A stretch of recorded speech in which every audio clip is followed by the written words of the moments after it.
This is Tall Tale TV, your podcast for sci-fi and fantasy short stories.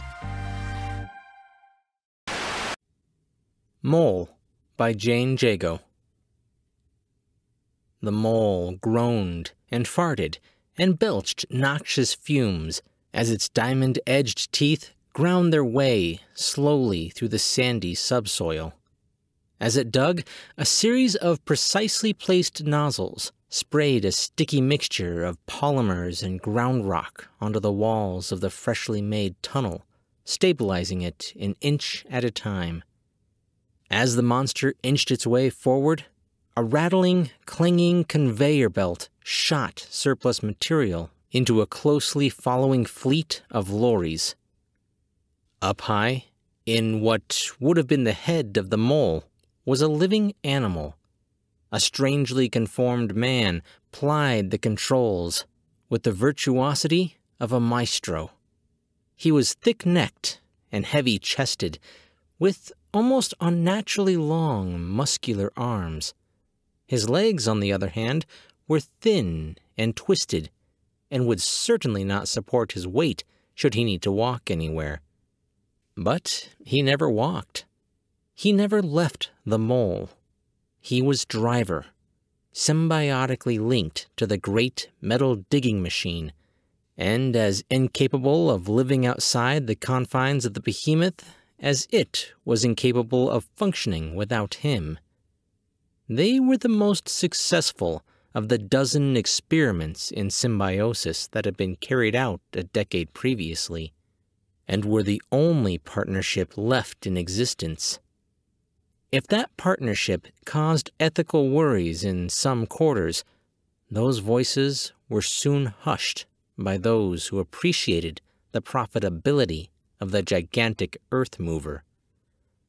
As the present digging conditions were easy, driver and mole were entertaining themselves by playing chess. This would very probably have been frowned on by their masters, but neither man nor machine ever saw fit to mention it, nor did they mention the musical evenings or the books they read together. Some things, they reasoned, were just nobody's business but their own. For most of the morning, progress continued to be excellent, and the giant machine chewed its way through the earth at a comfortable 5 miles an hour, while speeding its operator at chess for the nth time in their partnership. Right about lunchtime, things changed. Driver was shoveling a doorstep of bread and cheese between his busy teeth when the note from the engines changed and the mole slowed. The driver picked up his communicator. "Rocks," he grunted. "Speed cut by 4/5." He cut off the protesting squawk from 5 miles above his head and carried on with his sandwich. When he had finished his lunch, he toggled his communicator. "It's rock. Hard rock. Ain't a thing anybody can do. Just send the water browsers. We need to cool the cutters." "There's no rock down there." The driver sighed and switched on the powerful lights that formed the mole's eyes. "Video on," he said grumpily. The watchers in the office on the surface were treated to a view of the mole's teeth biting into a solid rock face. "Okay, water browsers ordered." "Good." Some 5 hours later, as driver was considering his options for supper, the engine note changed again. He toggled his communicator. "We're through. Speed increased to 2 miles per hour. Putting mole on auto. Signing out for the night." He didn't wait for a reply, shutting communications down and swinging to the floor. As his stomach started to rumble, he heard a knock on Mole's metallic outer skin far below him. He opened the door and stuck his head out. Down at ground level, he could see a foreshortened figure standing on the bottom step of the ladder that led to his cabin. He whistled. The figure looked up, and he recognized the homely features of his own brother. "What you want, bro?" "Nah, thank. I got a pot of Mom's rabbit stew for you. Chuck down the rope." Driver grinned toothily and dropped a thick rope with a hook on the end. His brother ducked and then attached a large bucket to the hook before stepping back. Driver flicked a switch, and a small motor purred into life, gently hauling the rope and its savory burden up the 50 feet to the cab door. When the bucket reached his feet, he lifted it gently. Ma's rabbit stew wasn't to be treated with contempt. His brother gave him a thumbs up and stepped away from the rumbling, grumbling monster. Driver went arm over arm to his cramped living quarters and tenderly removed the lid from the big enamel pail. It contained several carefully packed items. First, there was a brown crock of butter and a loaf of soft, fresh bread. Then he lifted out a heroically sized hunk of fruitcake and a pot of clotted cream. The bottom of the bucket yielded a lidded dish of thick, savory stew and a letter in his mother's careful printing. He inhaled a lungful of savory steam and reached for a spoon. After about half the bowl, he leaned back in his chair and gave a replete sigh. "Ma," he said reverently, "I love ya." A deeply feminine and richly amused contralto voice, which seemed to emanate from the very air around him, chuckled appreciatively before speaking. "What's it worth to not tell Ma you only love her when your belly is full?" "She knows already, Mole. You can't never pull the wool over Ma's eyes." The laughter in the ether went on for quite some time, and it cheered Driver as he went about clearing up after himself and storing the bounty from the bucket. "And now," he said contentedly, "we got a letter from Ma to read. Will I read it aloud, or will you read over my shoulder?" Driver could all but hear Mole thinking. "Read aloud, please." And that was how they spent the evening. A misshapen man and an artificial intelligence, enjoying each other's company as they read the homely tidings from the woman they both called Ma. Meanwhile, in an office in uptown New York, 6 men were deep in discussion about the mole's next assignment.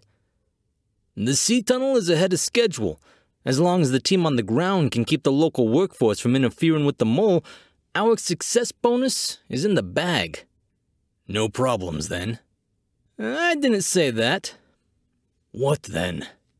"Religious fundamentalists digging at the partnership, preaching the sins of symbiosis.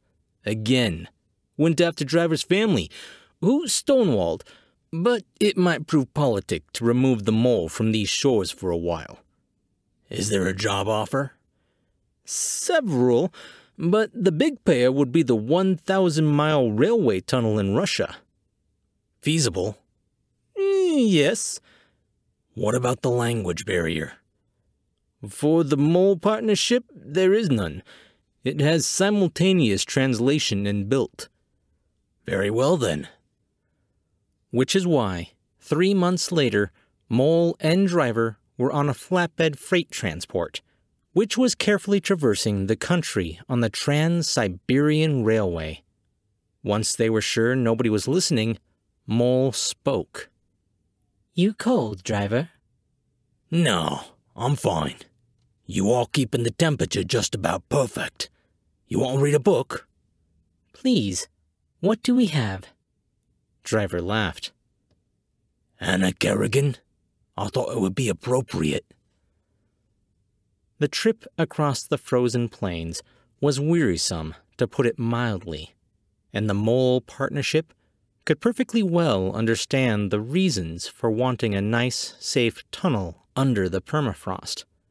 Their only concern was maps, or to be more precise, the lack of maps. The cartography of the region seemed to be sadly lacking, and they spent hours accessing anything they could find on the World Wide Web. By the time they reached the shores of the ocean, they were as prepared as they could possibly be.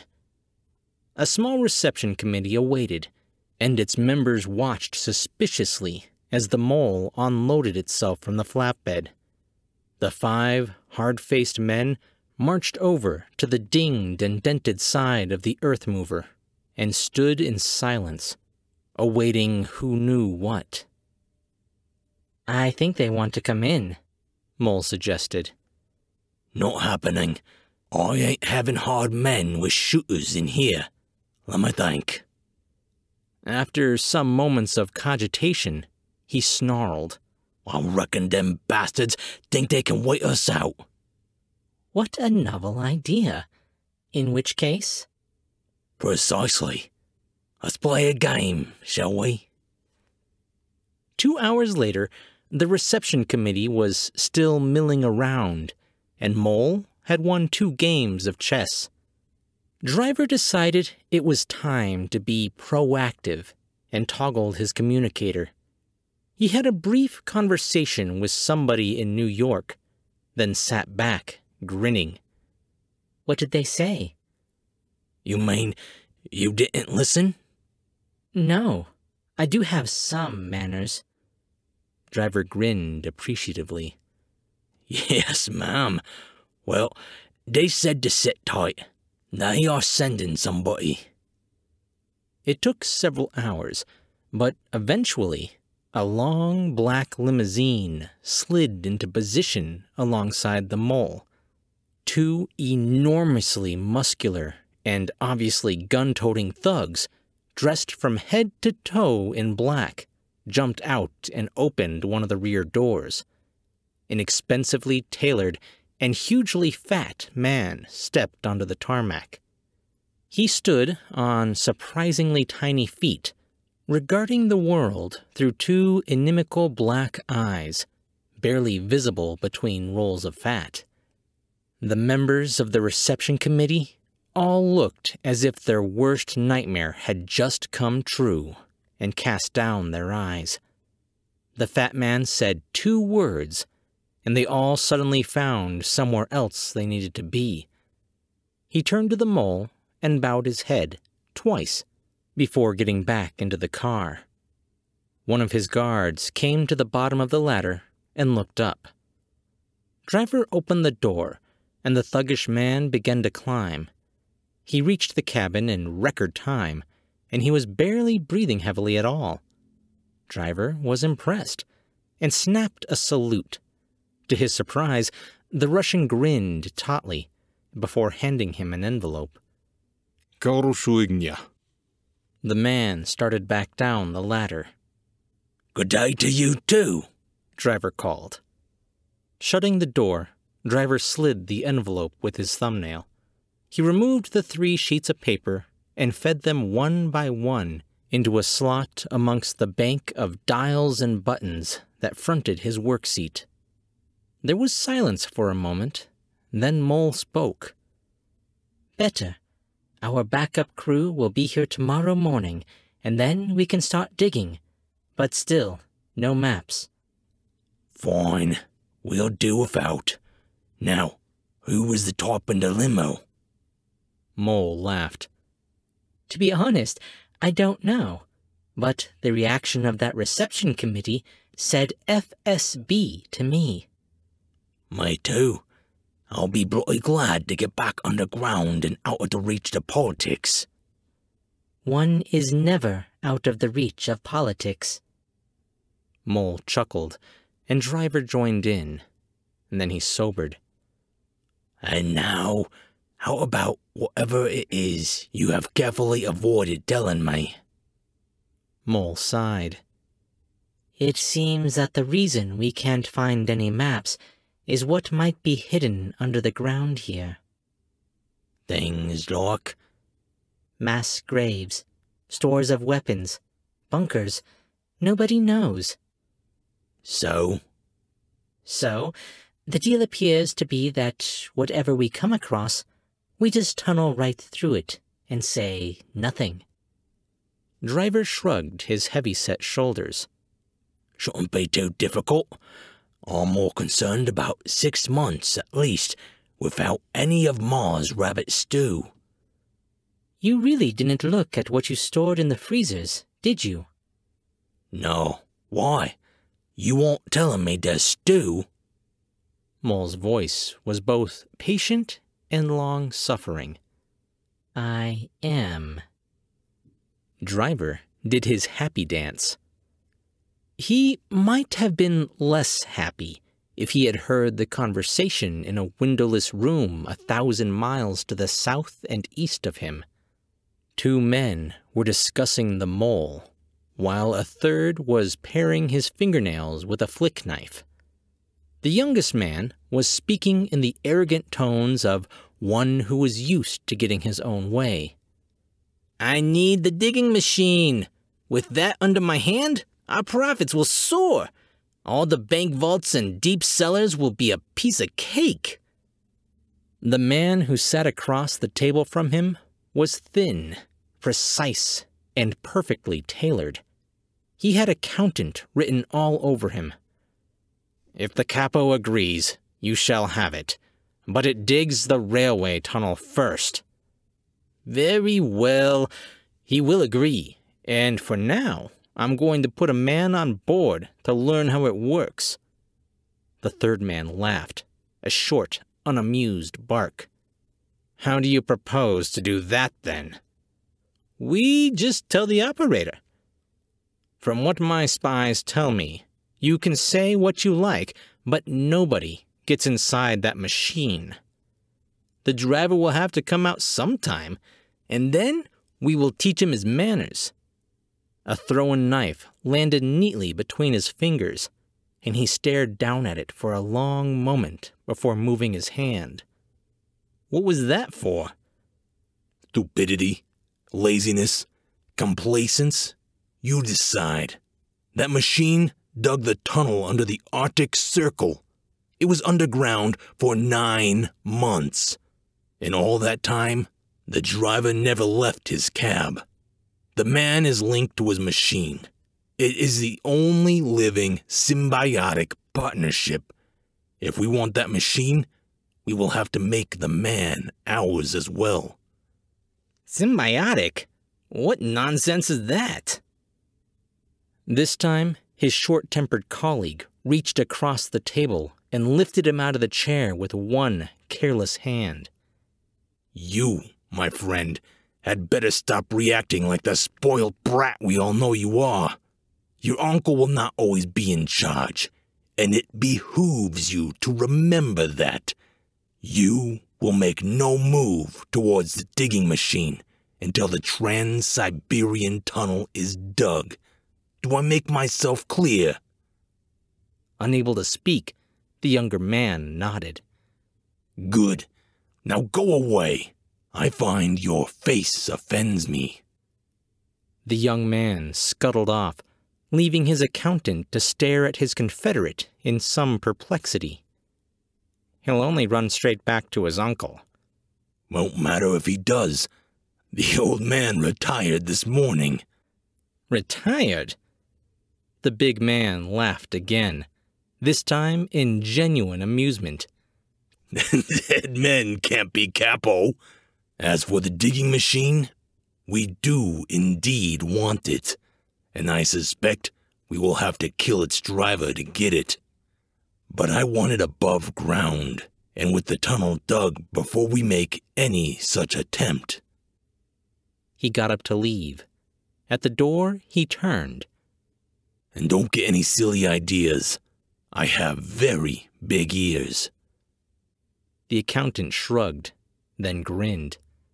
I'm in this for the money, not lumps. The next morning, a precision of lorries and water bowsers and dumper trucks and small digging machines followed the mole as it made its stately way to the map reference at which it was to begin digging. There was a hastily convened reception committee, also a brass band and a crowd of schoolchildren happily waving flags. The diggers waited politely as a fat man with a white beard made a long and rambling speech before a woman of immense pulchritude cut a white ribbon that had been strung across the hillside. With immaculate timing and an inbuilt sense of occasion, the mole moved into position and tooted its massive air horns before beginning to cut its way into the earth with almost breathtaking speed. In fact, such was its dispatch that two huge earth-moving lorries only just managed to get themselves into position as the conveyor belts began spewing earth and rock. In a remarkably short space of time, the mole had disappeared, and the watching humanity had very little choice but to return to its places of work. There was a distinct sense of anticlimax, and the ribbon cutter even went so far as to remark on the boringness of the occasion. Her white-haired gentleman friend patted her on the thigh and pacified her with a piece of rather fine jewelry purloined from his wife's safety deposit box. Inside the mole, there was quiet, and Driver allowed himself a moment of relaxation. "You okay, Driver?" But I have a worry. I don't like this country. I think we have to be even more careful than usual." He could feel Mole thinking. It took a longish while. "What do you think they want?" You. "Us?" No, you. "But I do not function without you. We are as one." We are. However, they are unlikely to understand or believe that, so we need to be very, very careful." Mole's voice, when it came, was adamantine. "We are one. We will not be parted. We will be careful." Yeah, we will. But don't fret about it. We are strong together." He thought he heard a whisper at the back of his mind. "Together." For 2 weeks, the digging went smoothly, and the tunnel progressed apace. There were a couple of occasions when Driver thought there may have been people sneaking around the mole, but the digging machine was capable of protecting itself without his say-so, and he kept quiet. The matter of such protection was never discussed again, but Driver knew Mole hadn't forgotten the conversation, and he did wonder how his partner would react if there was a more frontal attack. The next move came quite late one evening, and he was heralded by a respectful tap on the mole's superstructure. Driver stuck his head out of the window and looked down on 2 figures in the back of a small jeep-like vehicle, which kept pace with the mole's stately 4 miles per hour. "Yes? Comforts for a lonely man." What sort of comforts?" The man who had been speaking pulled the coat off the shoulders of the person beside him, revealing a full-breasted figure in clinging draperies. Driver could feel the waves of indignation emanating from his partner, and he grunted. "I never ordered no whore." "All paid for," the gentleman gloated. "A present from the railroad company." "Well, you better make use of her yourself. I have no need." Driver pulled his head in and slammed the window. He could hear Mole fulminating and grinned inwardly. "Hush, Mole," he said quietly. "You ought to have more faith in me than that. Let's just say what our visitors do next." It was actually anticlimactic, as, after a very few moments, the vehicle stopped keeping station with the mole and returned to the following convoy. "I suppose I should have expected that," Driver mused. Mole's voice was very small when it finally spoke. "If it wasn't for me..." "If it wasn't for you, what?"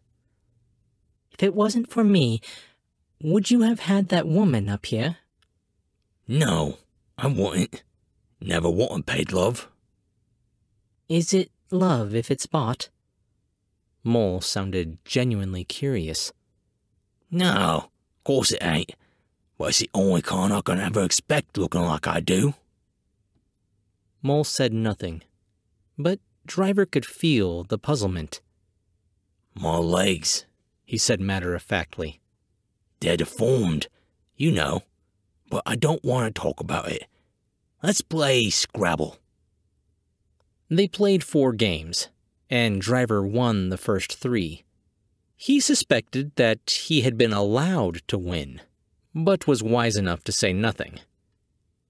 It seemed for a while as if the prostitute was the last throw of the dice from the seemingly inept conspirators, and the mole worked on in comparative peace for several days. It was about a week later, and fully night, when Driver was awoken by Mole's urgent whispers. "Somebody's climbing me." Where? "Underneath, left-hand side, just past the polymer guns." Okay. Give me ears outside, will you?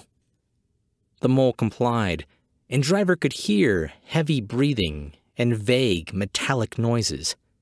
He snarled. Let's give our passengers a little tickle, shall we? Tickle? Yes. Electrify your outer skin. Let's see if our climbers can cope with that. If machines were able to grin, the mole would have shown its teeth as it pumped power into its skin. There came a faint scream and a thump as a body fell on the conveyor belt among the soil and rocks. Driver switched to the rear infrared cameras and watched as a smallish, stocky figure scrambled off the belt and ran as fast as its legs could carry it. They ain't giving up, are they? He mused. "I'll fry the next one," Mole fumed. You are not supposed to be able to feel anger, Driver commented dryly. "I'm not supposed to be able to feel anything. Now just go back to sleep. I've got this covered." Driver rolled himself back into his bunk, grinning wryly, and hoped that his partner wouldn't actually kill anyone. After that little episode, things really did settle down, and the digging continued apace for some 6 weeks or so. Progress wasn't particularly swift, as the soil was so cold that it could easily have broken the mole's digging teeth if sufficient care wasn't taken. Driver was beginning to calculate how long it would be until the mole was out of the permafrost when they hit rock. Water on the cutting teeth would be in danger of freezing, so he ordered up oil bowsers to cool and lubricate the diamond-edged cutting teeth as progress slowed to a crawl. Driver toggled his communicator. Rock. Speed reduced to 1 kilometer per hour. He ignored the squawk from the surface and shut down communications. Steady, my lovely, he murmured. Take your time. There's no hurry. The mole grunted, and Driver heard the engine note slow slightly as his advice went home. After 3 days of depressingly slow progress, they broke through the rock.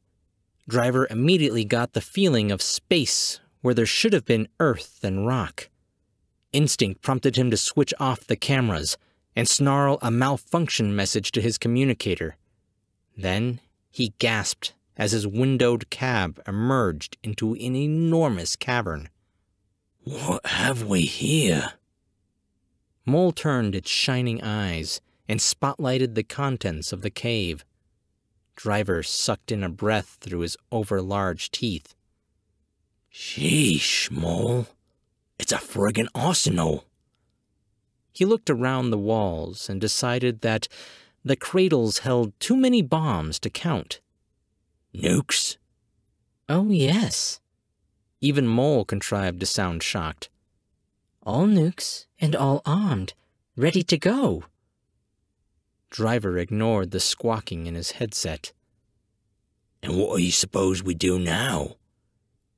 insufficient information. Hush, Mole. I'm thinking.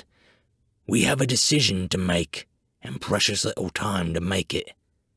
He turned off the headlights and toggled his communicator. System malfunction.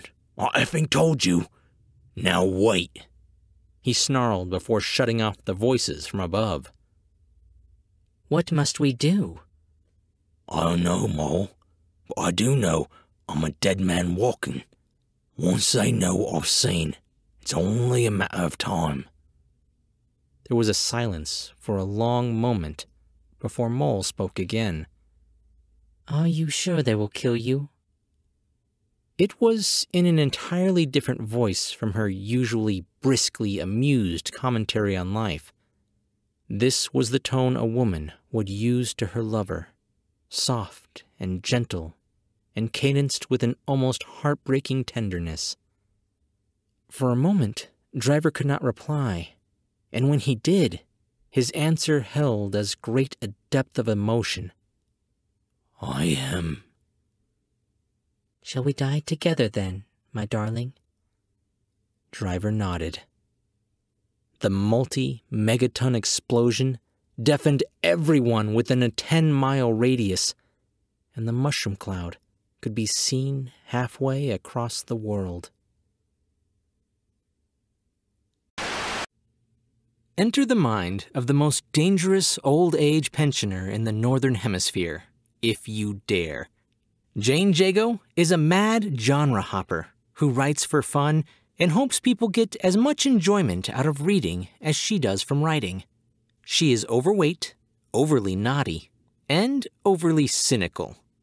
If you enjoyed this story, you can check out her publication, Pulling the Rug 2, a sideways look at life in short fiction and verse. Link in the show notes. Thanks for listening. I hope you enjoyed the show. If you like the story, I post new ones every Monday and Friday. And if you're an author who has a story that the world just absolutely must hear, you can find me at talltaletv.com. I'm Chris Herron, and that's it for today's Tall Tale TV.